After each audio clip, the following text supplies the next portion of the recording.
What do you do with bad feedback? This is the horror of horrors for small business owners. And for me, when I was just starting on Etsy, I put so much pressure on myself to always get 5-star reviews.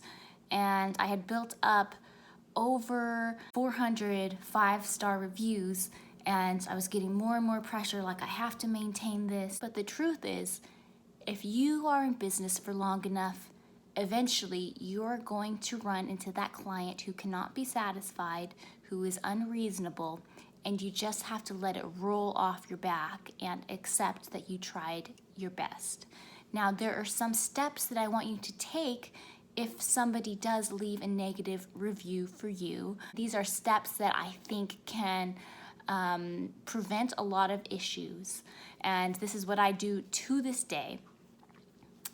And something you must keep in mind is that true customer service is shown when the client is not happy. It is easy to be gracious and generous with clients who are grateful for your work, who appreciate your time and investment. But your true test as a business owner and a person of exceptional customer service is when a client is not happy and when they are being rude. If you think through these steps and what you're going to do ahead of time, it can help you. Now, I have a template that you will see in the resources tab for a preset email that I sent to clients who have indicated that they are not happy. You can customize it, and I customize it for every person that expresses any sort of unhappiness. But this is a good starting point because it's professional, it's well laid out, and it's going to save you a lot of time. So make sure to download that in addition to my other resources that I have. Okay, I have a 3-step process. If you log onto your site and you suddenly see that somebody has left a negative review and they don't like the product or they didn't like your service, what do? Well, the first step, number 1, always give yourself an hour or 2 to think it over, to think about the situation, and to think up some creative options or alternatives. Oftentimes, if you respond right away, you might respond in a way that is curt, that is unprofessional, that is rude, and you never want to do that. Clients can be angry, but you as a business owner must always be respectful, must always be generous and gracious in your replies. That is the mark of a professional. So I recommend giving yourself at least an hour or 2 to think it over, to try to formulate your response in your head. Number 1, after you give yourself some time, it's time to move on to step number 2, which is you need to reach out to the customer who was unhappy and offer a phone call. This can go a really long way. Give your phone number and say, I'd like to talk this over with you in person. Sometimes people don't want to do that. They just want to do it electronically, and in that case, it's okay. But sometimes, especially people who are on a tight time frame, they really want to just jump on a phone call with you, and you can alleviate a lot of their concerns. You can allow them to feel heard. You can allow them to vent if they need to vent.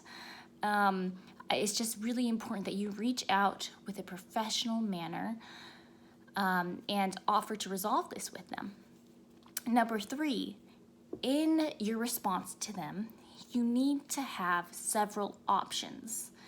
You need to offer options for your customers to choose from because this makes them feel like it's more in their court, like they are in control.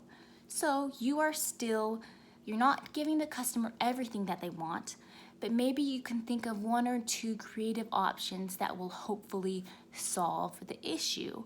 Oftentimes this can be an exchange. This can be a return with some sort of additional credit to their account, or perhaps you just need to explain to the person how to appropriately use the product that they bought. But if possible, you need to formulate at least 2, hopefully 3 creative solutions to the problem that they're experiencing, and then you leave it in their court and allow them to choose which option they prefer. The most important thing that you can do on certain sites like Etsy, I don't know if sites like eBay or websites also offer this, but you can offer a rebuttal to a client who offers anything below a certain star level. So say somebody only leaves 3 stars on Etsy for your item, you're then able to leave a rebuttal where you respond to the customer's complaints. And I never recommend doing this until you try to reach out to the client personally first. If at all possible, you want to resolve it directly with the client. But if you are unable to do that, eventually you can leave a rebuttal where you leave a very professional, well thought out response that is not attacking, but that sets the record straight. And after you do this, I know after I had my bad experience and I felt like none of it was my fault, that it was totally the other person's fault, I still want you to take some time and to think about how you can take this and learn from it, even if you were only 1% at fault and the customer was 99% at fault. How can you take this and improve your system or improve your communication so that this doesn't happen in the future? So for me, my issue was that I had for the length of veils, they are pretty standard.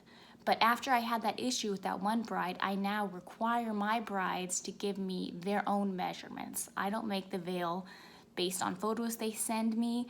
They have to tell me how long they want their veil, and then I make it according to their specifications. So what is a change that you can make, and how can you learn from this experience? Even if it's only that you're learning to get a thicker skin and to have more backbone. What did you learn from the process? But 99% of the time, you'll be able to work it out with the client and come to an agreement that works for both of you, that is a win-win for both of you. So just hang in there.